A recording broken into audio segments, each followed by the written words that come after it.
It's what happens when a man who has everything discovers he has nothing. Richard Worthington believed his wife Eleanor was his most decorative and most disposable asset. For 10 years he called her his little grey mouse, a quiet creature to be seen and not heard. At the reading of his billionaire uncle's will, in a room thick with greed and anticipation, he mocked her one last time. He thought this was his coronation day. He never imagined it would be his execution. He was about to learn that the most dangerous person in the world is the one that everyone underestimates. Stay with us as we unravel a story of secrets, betrayal, and the quiet revenge that no one saw coming. The air in the Mayfair offices of Finch, Covington and Dunn was, as it always was, old, heavy and expensive. It smelled of worn leather lemon polish and the ghosts of fortunes made and lost. For Richard Worthington, it was the smell of victory.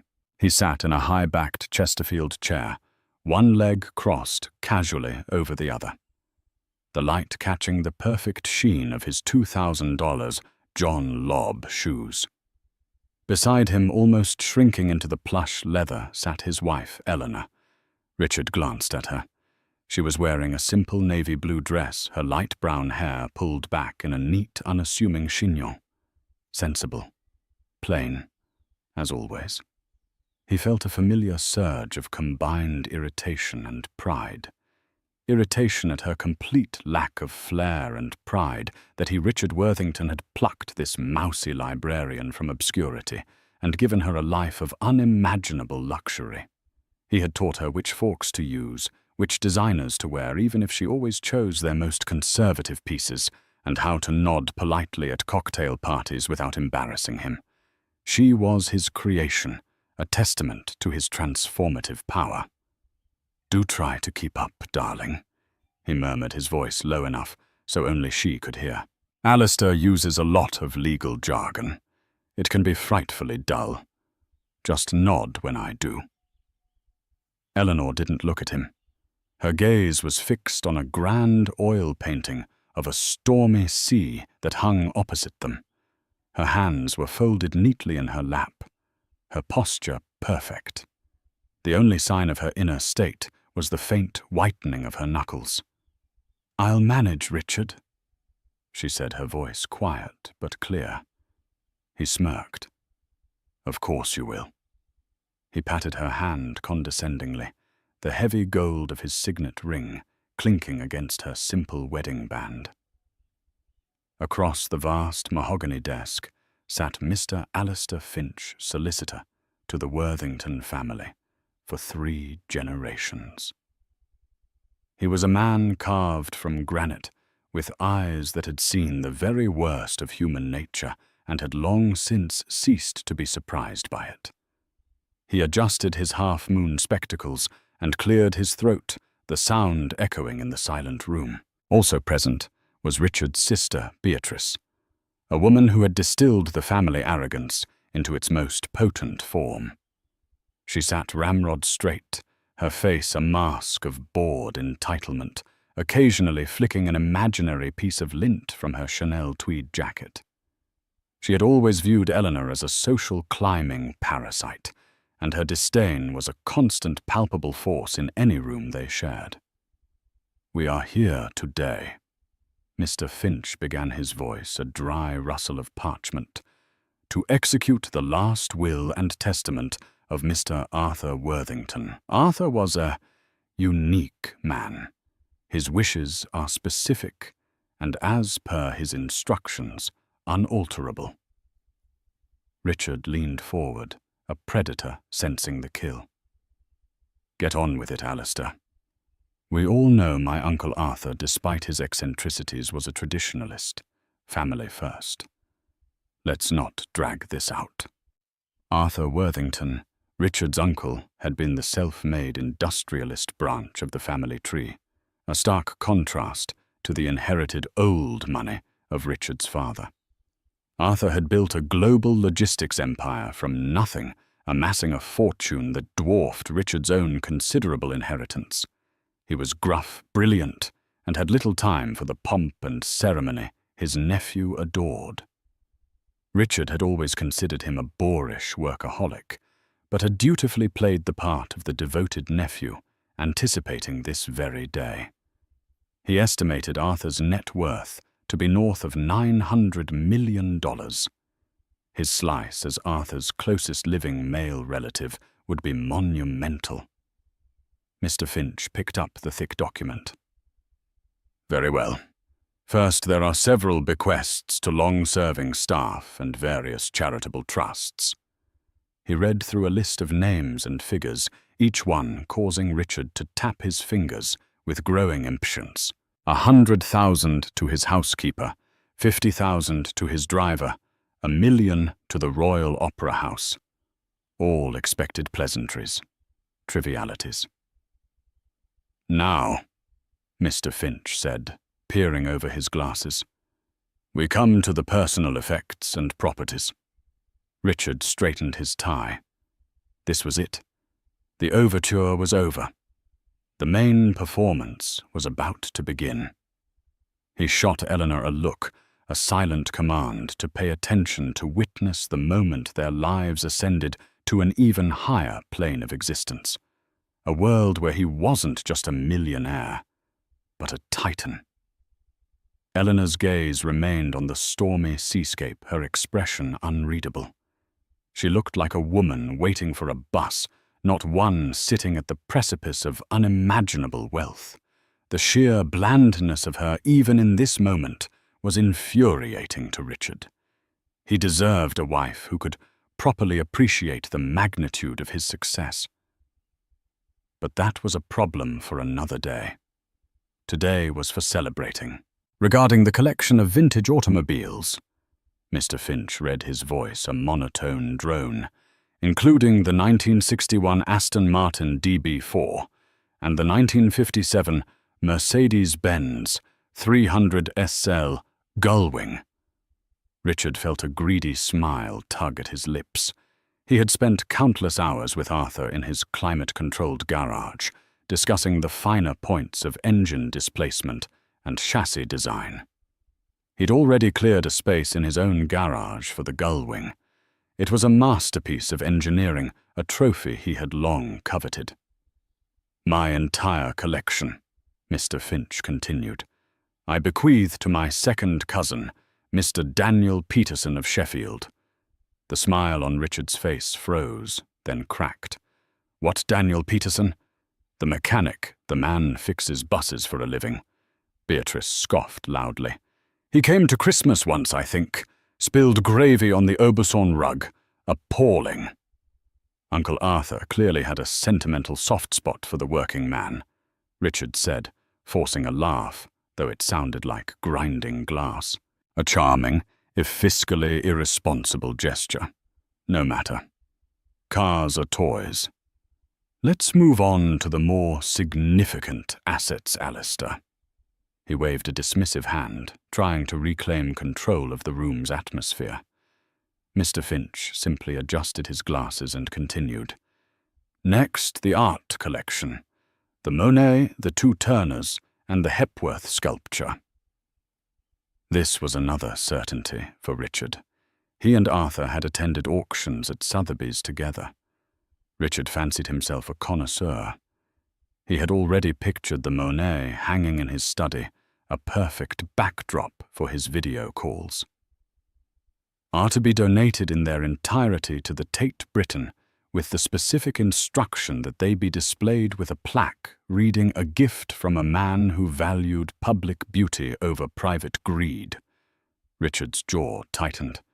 The words were a clear, posthumous slap in the face. It was exactly the sort of sanctimonious nonsense Arthur would have come up with. He could almost hear the old man's gruff voice. The old fool was getting senile.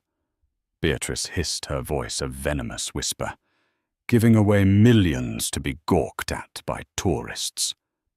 It's his legacy, Beatrice.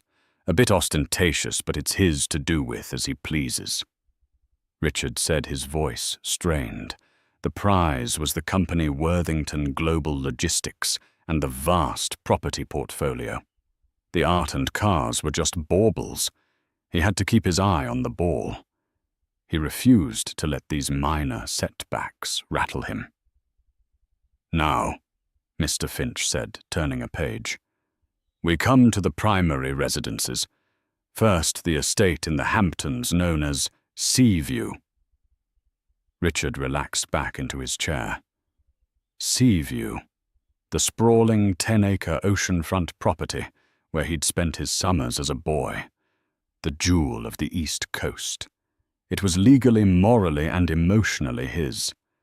There could be no other heir. He had already commissioned architects to draw up plans for a new infinity pool and a tennis court. He glanced at Eleanor again. She still hadn't moved, her placid expression unchanged. He felt a sudden, sharp need to provoke a reaction from her, to make her understand the gravity of this moment. "You'll like Seaview, my dear," he said, his voice carrying through the quiet room. "The sea air might put some color in your cheeks. We'll have to hire you a social secretary, of course. The entertaining schedule there is quite demanding. You wouldn't be able to manage on your own." Eleanor finally turned her head and looked at him.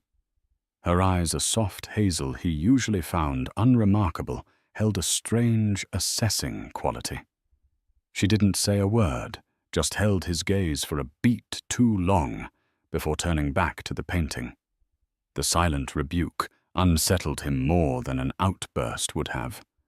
Mr. Finch cleared his throat, pulling Richard's attention back. He seemed to pause for a moment as if bracing himself. The estate in the Hamptons, Seaview, with all its contents and adjoining lands, I bequeath to my beloved niece-in-law. Richard beamed, preening.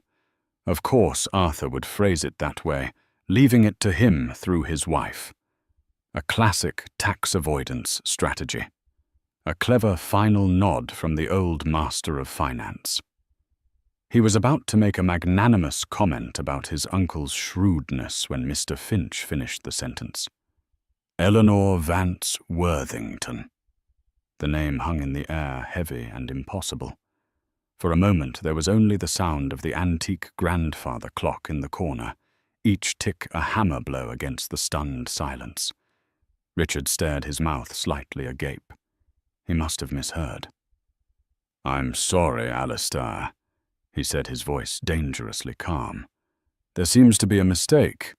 A typo, perhaps. You mean to say to my nephew Richard Worthington and his wife Eleanor?" Mr. Finch looked at him over his spectacles, his expression unyielding. "There is no mistake, Richard. The will is perfectly clear.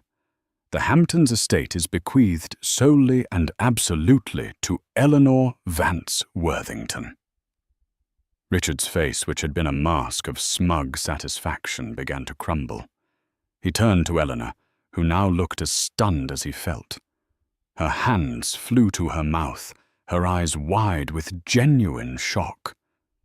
This at least was a comfort. She was as blind-sided as he was. She hadn't engineered this. She wasn't smart enough to engineer this. "Well," Beatrice spat, breaking the silence.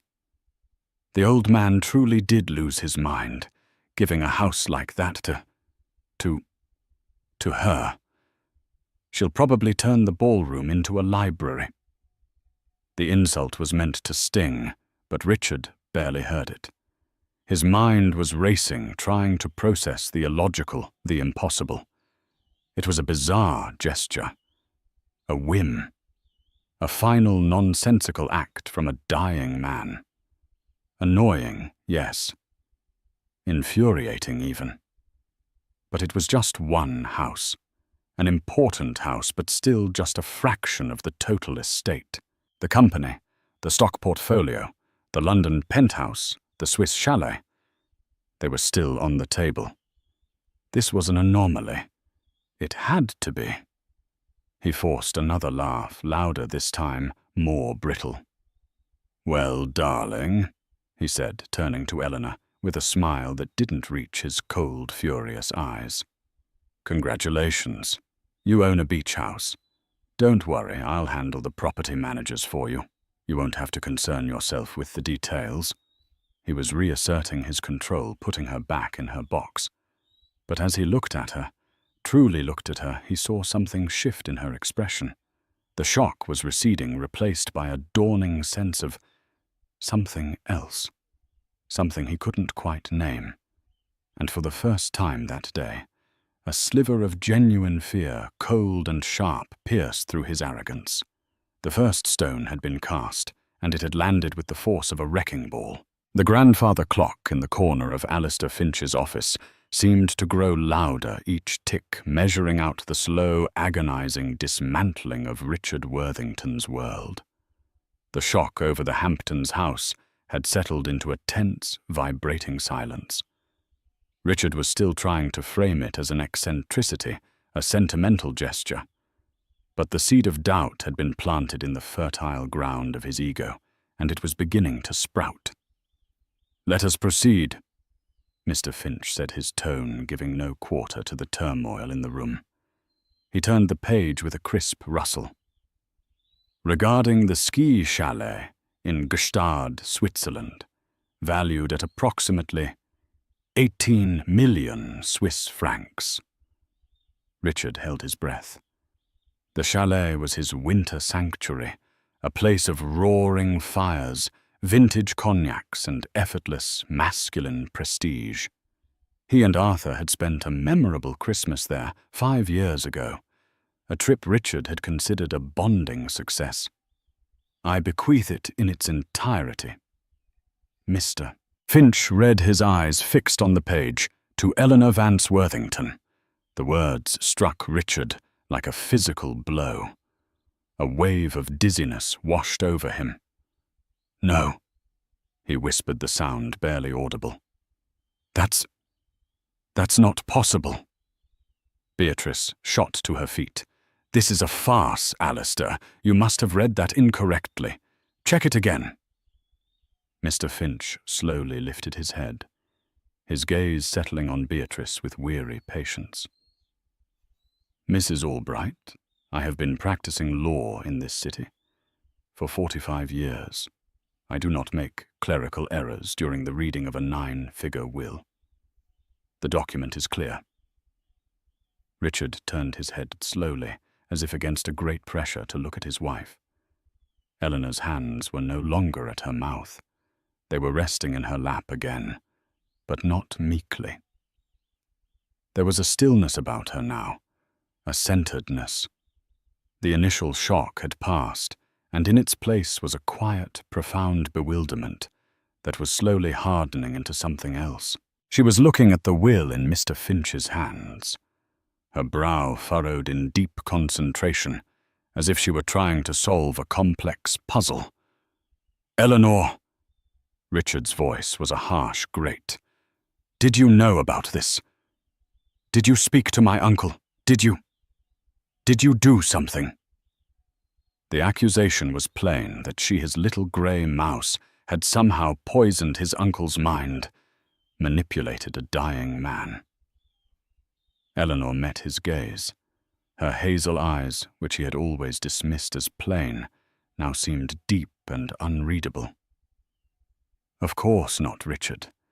I am as surprised as you are." Her voice was steady. Too steady. Before Richard could press her, Mr. Finch continued his voice, the relentless tolling of a funeral bell. "The penthouse apartment at 1 Hyde Park, London." "No," Richard exclaimed, slamming his hand down on the arm of his chair. "To Eleanor Vance Worthington." The portfolio of blue-chip stocks, held with Goldman Sachs. Richard felt the blood drain from his face. This was his financial lifeline, the capital he was counting on for his next big venture. To Eleanor Vance Worthington. The private equity holdings, the bond portfolio, the controlling stake in the vineyard in Napa Valley. With each asset, the name was the same. To Eleanor Vance Worthington. It became a brutal, percussive chant, hammering the nails into the coffin of Richard's expectations. Beatrice had sunk back into her chair, her face a pale mask of disbelief and fury. She was staring at Eleanor with pure, unadulterated hatred. Richard was no longer angry. He had moved past rage into a cold, terrifying void. He felt disconnected from his own body, watching the scene unfold from a great distance. This wasn't just losing an inheritance. This was an erasure. His uncle was systematically writing him out of the family legacy, and in his place he was elevating her.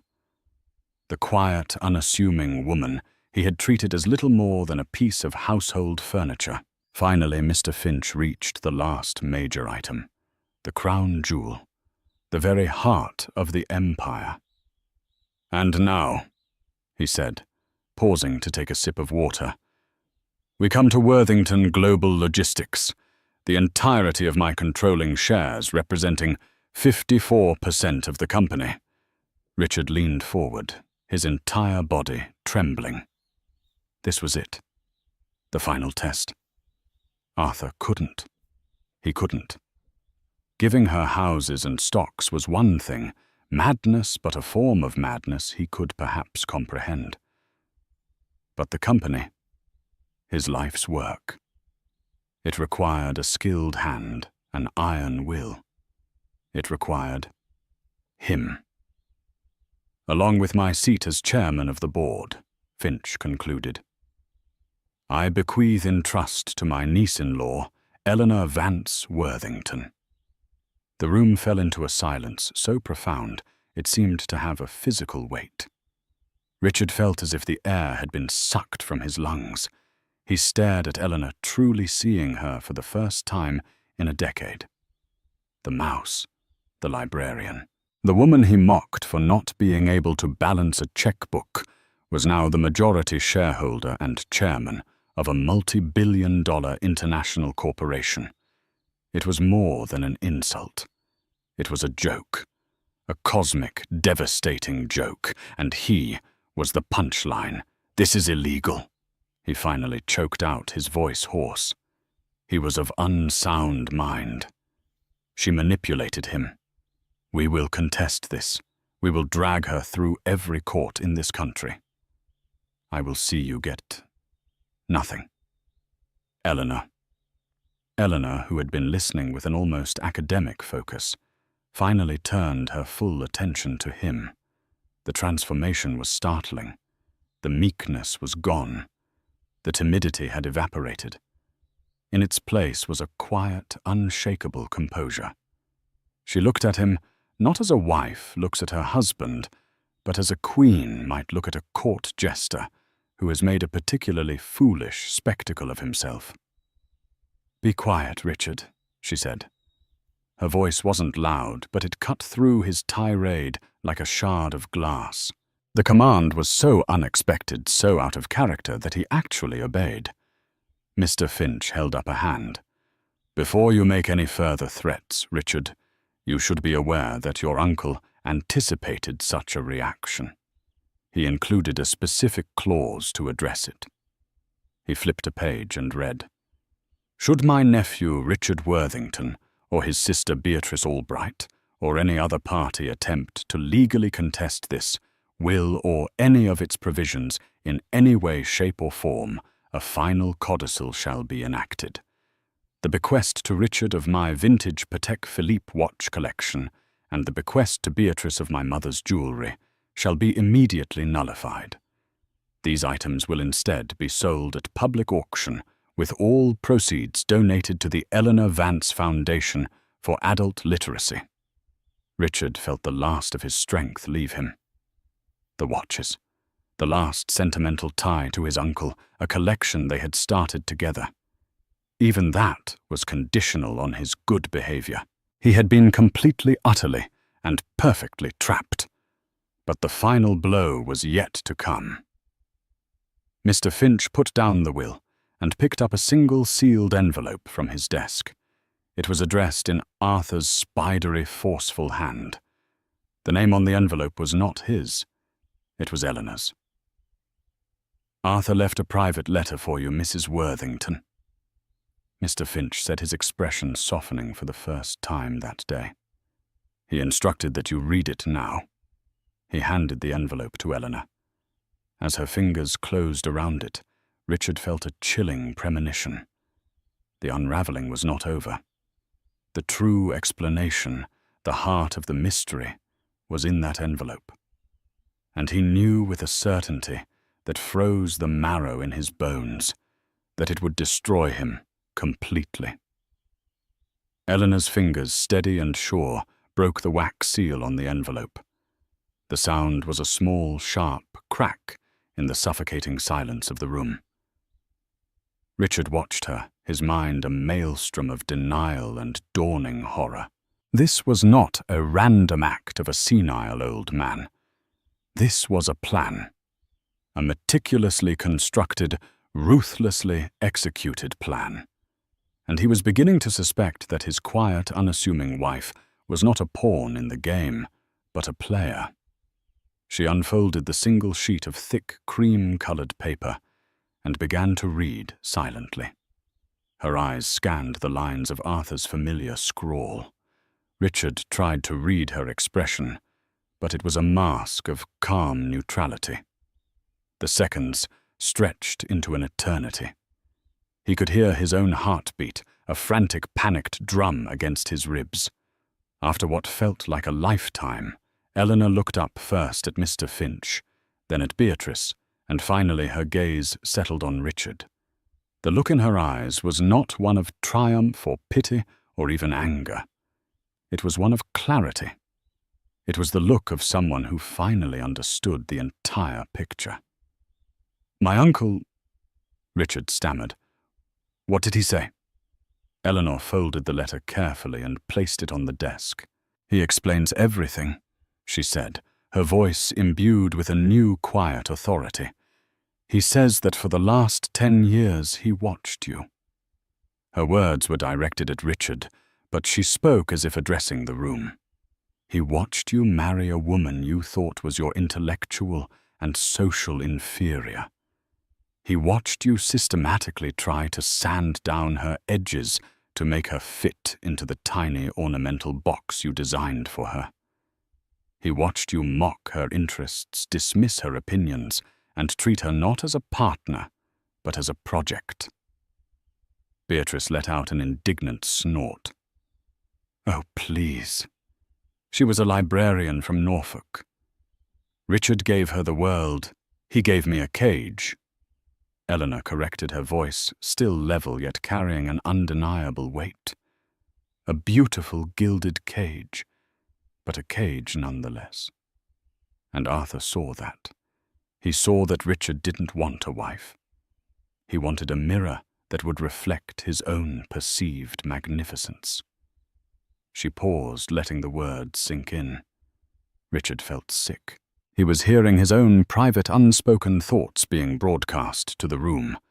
"But Arthur," she continued, her voice softening with a genuine affection that twisted the knife in Richard's gut. "Saw something else? He started inviting me to his study for tea, initially I think out of pity. He'd ask about the books I was reading. We talked about history, art, philosophy. Things you always called my little hobbies, Richard." A memory surfaced in Richard's mind, blurry and insignificant at the time. Eleanor excusing herself from yet another cocktail party. "I'm just going to see Arthur. He wanted to borrow a book on Roman architecture." He had thought nothing of it. In fact, he'd been relieved. It kept her out from under his feet, prevented her from saying something naive to his important guests. "Those conversations," Eleanor said, "evolved. He started asking my opinion on articles in the Financial Times. He gave me business biographies to read, not just to read, but to analyze. He would pose hypothetical business problems to me. What would you do, Eleanor, if a shipping lane was compromised by political instability? How would you renegotiate a fuel contract if oil prices spiked?" The blood roared in Richard's ears. He saw it now, a slow-motion montage of the past 3 years. Her book club meetings on Tuesday nights, her volunteering at the museum archives, the trips to London she took to see her sister that often coincided with Arthur's board meetings. It was all a lie, a grand, elaborate deception. He was testing me. Eleanor stated a fact, not a boast. And then he started teaching me. For the past 2 years, Arthur Worthington has been my private mentor. I learned about portfolio management, corporate governance, hostile takeovers, philanthropic strategy. He gave me a world-class business education in secret right under your nose. Richard stared at her, utterly dumbfounded. The little grey mouse had been attending a masterclass in corporate warfare. The woman he thought couldn't balance a checkbook had been dissecting financial statements for a global conglomerate. The Eleanor Vance Foundation for Adult Literacy, she said, looking pointedly at Richard, wasn't just a threat in a codicil. It's a real, fully funded foundation that Arthur and I have been building for 18 months. I am the chairwoman. The business plans are already drafted. Richard finally found his voice, a strangled, desperate croak. Why? Why would he do this? I was his nephew, his blood. Eleanor picked up the letter. He answers that in here. May I, Mr. Finch? The lawyer nodded grimly. She read directly from Arthur's letter, her voice channeling the old man's gruff, no-nonsense tone. Because blood isn't enough, Richard. Legacy isn't about passing down wealth. It's about passing on wisdom and character. You saw my empire as a prize to be won, a cash machine, to fund your vapid lifestyle. Eleanor saw it as a responsibility. You look at a balance sheet and see numbers. She sees the families of the 10,000 people the company employs. You inherited your money, and it made you weak and arrogant. I built my fortune, and I will not see it squandered by a man who thinks the measure of his worth is the brand of his suit. I am giving my life's work not to the person who shares my name, but to the person who shares my values. The letter ended, but the words echoed in the tomb-like silence. It was a complete and total repudiation of everything Richard was, and a coronation of everything he'd believed Eleanor wasn't. He had been so blinded by his own arrogance, so confident in her meekness, that he had never once questioned her quiet absences, her new vocabulary, her sudden interest in topics he deemed too complex for her. He had mistaken her patience for passivity, her silence for ignorance. He looked at his wife, truly seeing the stranger who sat before him. Her simple navy dress no longer looked plain. It looked tactical. Her unassuming hairstyle no longer seemed mousy. It seemed efficient. Every part of her that he had belittled was in fact a carefully constructed camouflage. Arthur Worthington wasn't just the architect of the will. He was the architect of the new Eleanor. And together they had architected the complete and utter destruction of Richard Worthington. The mouse hadn't just been freed from the cage. She had been secretly handed the keys to the entire kingdom, and she had just locked him out forever. The finality of Arthur's words delivered through Eleanor hung in the air like poison gas. Beatrice was the first to react, her shock curdling into a snarl. "This is preposterous," she hissed, pointing a trembling, manicured finger at Eleanor. "She's a conniving, manipulative witch. She seduced a dying old man, twisted his mind against his own family." Richard, however, was past the point of empty accusations. A cold, dreadful understanding was dawning in the ruins of his ego. It wasn't seduction. It was something far more damning. It was competence. Arthur hadn't been manipulated. He had made a calculated business decision. He had identified a new CEO, a successor, and had spent 2 years grooming her for the role. Richard hadn't just been disinherited. He had been made redundant. Eleanor didn't even flinch at Beatrice's outburst. She simply looked at Mr. Finch. "Is there anything else, Alistair?" she asked, her tone crisp and businesslike. Using the lawyer's first name was a subtle but profound power shift. She was no longer a peripheral figure in the room. She was his client. The client. Mr. Finch cleared his throat, subtly, straightening his posture. "Yes, Mrs. Worthington. There are a number of documents that require your signature. Transfer of ownership deeds, shareholder agreements, appointments to the board. We have prepared a preliminary briefing portfolio for you. Your new executive assistant, Mr. Caldwell, is waiting in the outer office." "My new assistant?" Richard sputtered.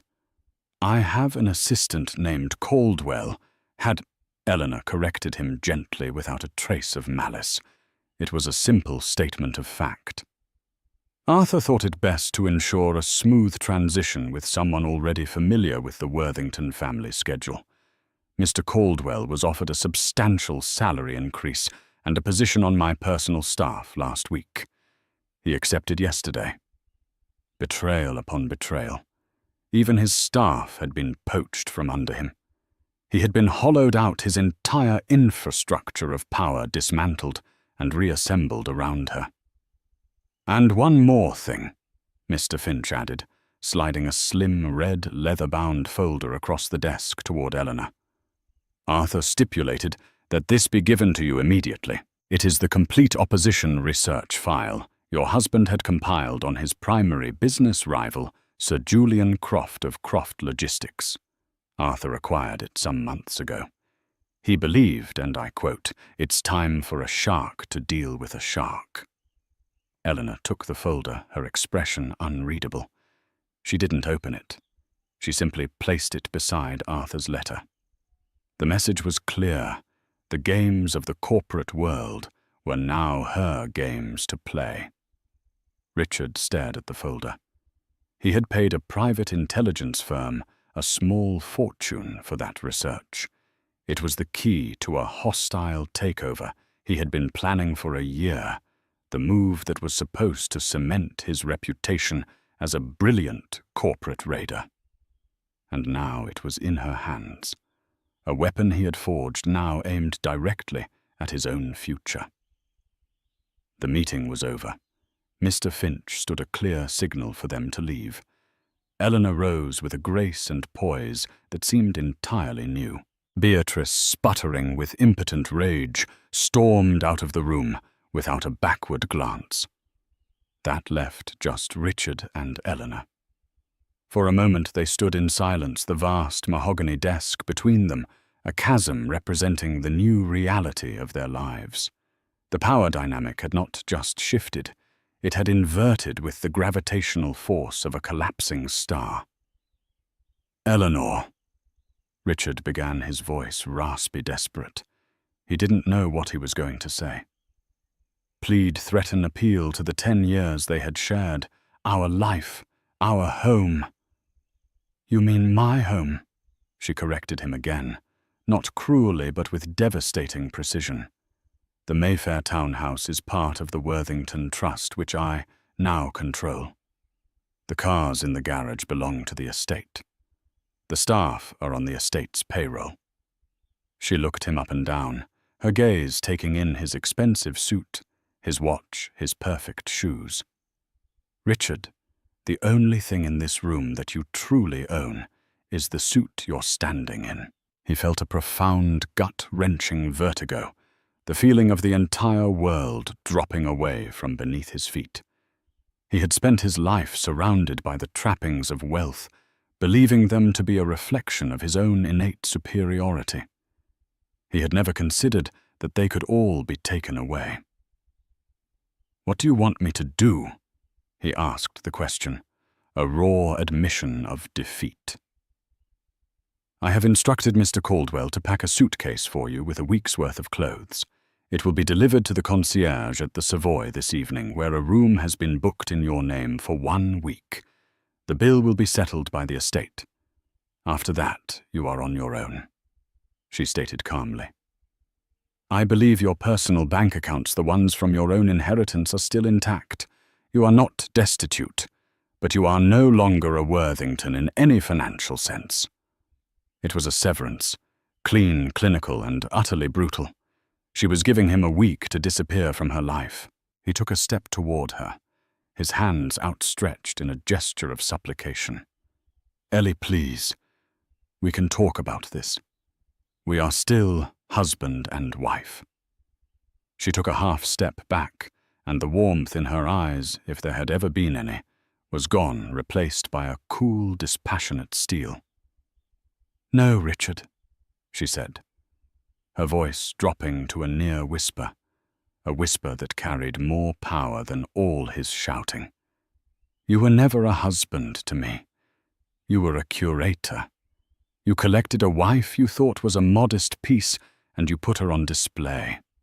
But you never bothered to check the artist's signature or read the plaque. You never understood what you truly had." She walked towards the door, her movements fluid and confident. As her hand touched the brass handle, she paused and looked back at him one last time. "You called me your little grey mouse for 10 years, she said, a faint ghost of a smile on her lips. It was not a smile of amusement, but of finality. "You should have remembered, Richard. Even a mouse can chew through the wires and burn the whole house down." She opened the door and walked out, leaving him alone in the silent, opulent office that smelled of old money and new beginnings. He was surrounded by wealth, but all of it belonged to her. He sank into the Chesterfield chair, no longer a king on his throne, but a trespasser waiting to be escorted from the premises. The tables hadn't just turned. They had been smashed to pieces, and he was buried under the wreckage. The week at the Savoy was a surreal, waking nightmare for Richard. He existed in a state of suspended disbelief, pacing the plush carpets of his suite like a caged animal. He spent the first 48 hours in a furious cycle of phone calls. He called his lawyers, who, after a preliminary review of Arthur's will, advised him in solemn funereal tones that it was ironclad.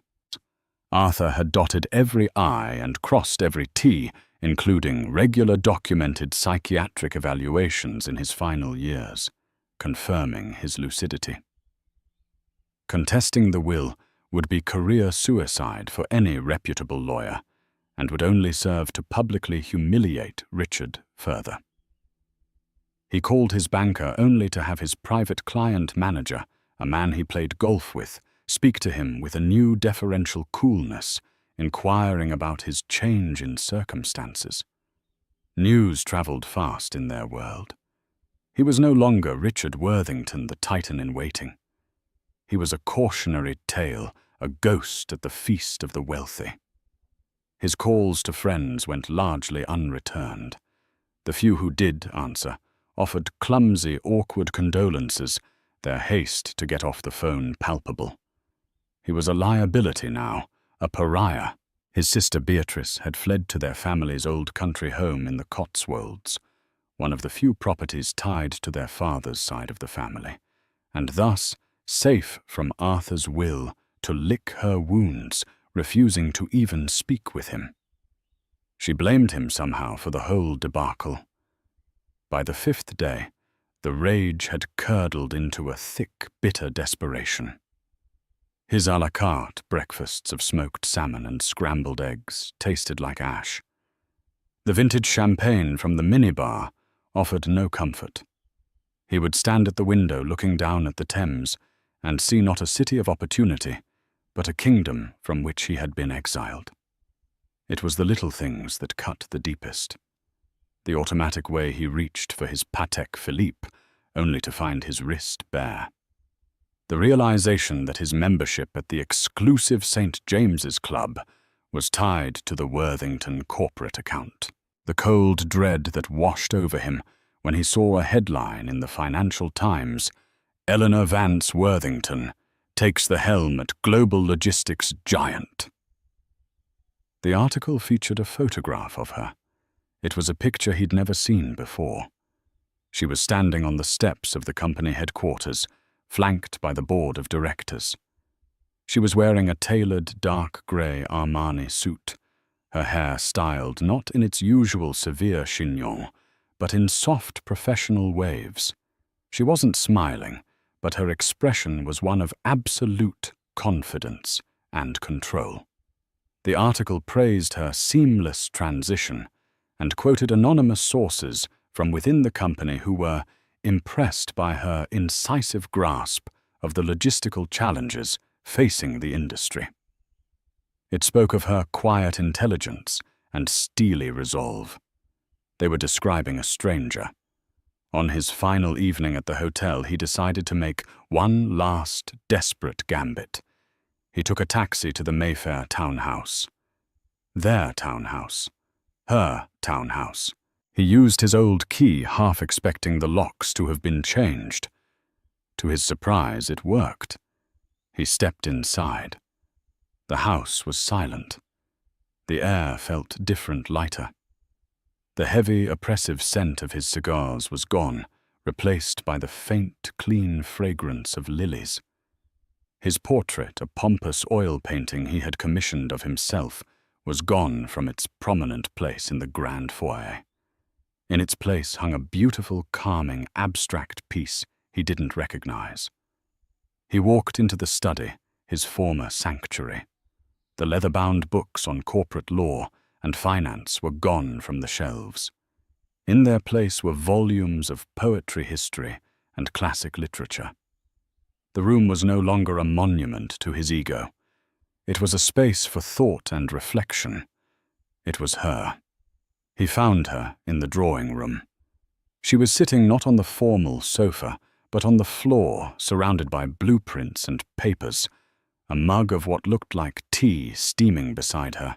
She was wearing simple grey sweats, and her hair was tied back messily. She looked up as he entered, her expression not of surprise or fear, but of weary annoyance, like someone interrupted in the middle of important work. "The locks are being changed tomorrow morning. Richard," she said, her voice flat. The key was left active as a final courtesy. "What do you want?" "I want to talk," he said, his voice cracking. "Ellie, this is insane. 10 years, our life together. Does that mean nothing to you?" She looked at him, and for the first time he saw a flicker of emotion in her eyes. It wasn't love or hate. It was a profound, bottomless disappointment. "Our life?" she asked, her voice dangerously quiet. "You mean your life in which I was a featured extra? What part of our life did I have any say in, Richard? The house you chose, the friends you cultivated, the vacations you planned, the conversations you dominated. You never asked me what I wanted. You never once asked me who I was." She stood up, brushing off her pants. "You know the cruelest thing you ever did wasn't the insults or the condescension. It was the complete and utter indifference. You didn't see me. You looked straight through me." Arthur was the first person in a decade who actually saw me. He asked questions and he listened to the answers. That's all it took. Desperation made him cruel. "So you attached yourself to a rich old man. The oldest story in the book. You're no different from the women you always looked down on." She actually laughed, a short, sharp, humorless sound. "You still don't get it, do you? I never asked Arthur for a thing. I didn't want his money. I wanted his respect, and he gave it to me. The money, the company, they're not the prize, Richard. They're the responsibility that comes with that respect. They are the tools he gave me to build a better legacy than the one you would have left, one of empty suits and hollow ambition." He saw then that it was hopeless.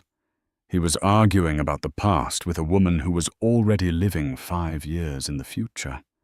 He had no leverage, no power, nothing to offer.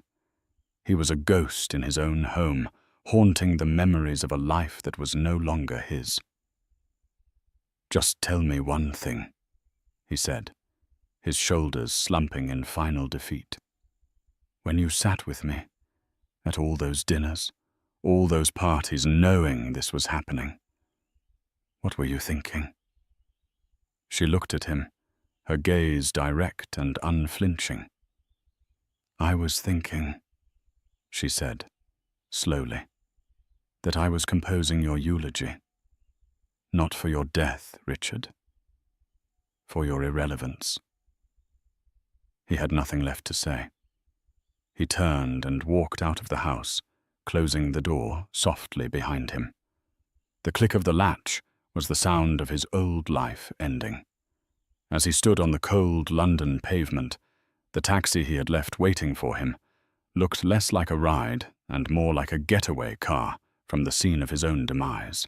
6 months later, the name Richard Worthington had all but vanished from the high-stakes circles he once dominated. His attempt to launch a new venture capital firm had fizzled out spectacularly. Without the Worthington name and its associated capital backing him, he found that his supposed genius for business was nothing more than the amplified echo of his inherited wealth.